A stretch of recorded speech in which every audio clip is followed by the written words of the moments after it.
So what's the key to living a more relaxed life? I mean, so many people want this, need this, desire this, right? To live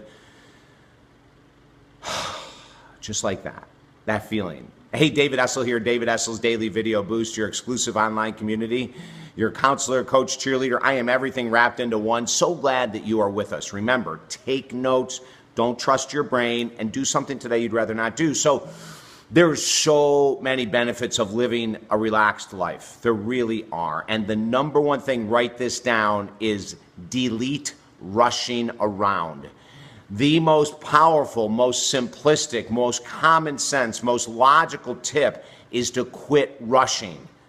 And yet, how many of us rush and jam things into our calendar only to find ourselves frustrated in traffic, frustrated with our kids, frustrated with our goldfish, frustrated with our partners, frustrated in life, right? Like unbelievably frustrated because we are rushing so much. I have had to work so hard on this. I'm your classic type A. I've got 1,000 freaking projects going on at a time. I love everything I do, which means that I don't really feel that incredible stress that many people do when they have 10,000 projects happening. But I want to tell you something that happened to me the other day that is an example of what I'm trying to teach here. So every couple months I have to have my blood drawn for, physicals. I have 2 different doctors and I'm doing great, but I have to go through this procedure, and then we'll do it maybe twice a year, and then sometimes it's every 3 to 4 months. So whatever, I just go ahead and go with the flow. But I get up in the morning, and if I have something big like this, I will get up early enough so that I don't alter my morning routine of prayer, of meditation, of journaling, of walking my little buddy Saint, of giving gratitude during my walks. Like, I'm not going to alter that. Now, could there be an exception? Sure. If I have a television appearance at 6 a.m., I'm probably not going to get up and go through everything. But for the most part, I don't allow anything to get in the way.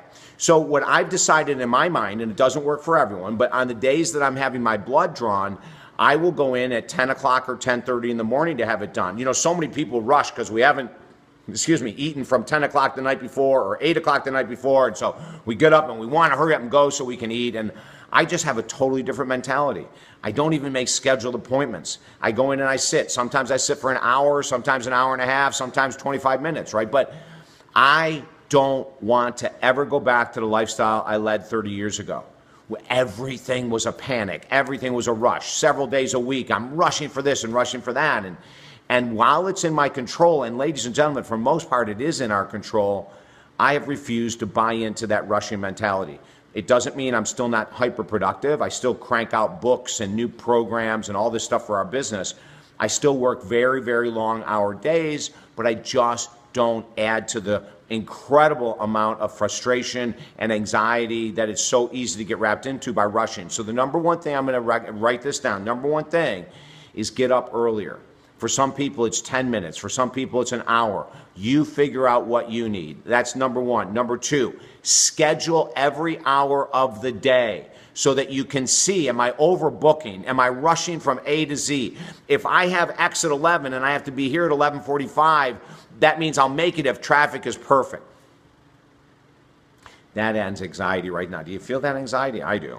So let's go ahead and make today the day that you start scheduling your days in writing hour by hour by hour to see if you're overproducing, asking yourself to do more than realistically is possible. And then the other thing is start getting up earlier.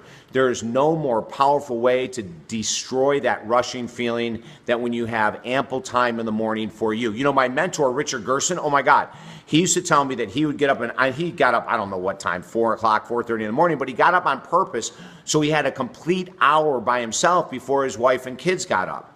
Richard's no longer with us, but I share stories about Richard all the time because he taught me so much.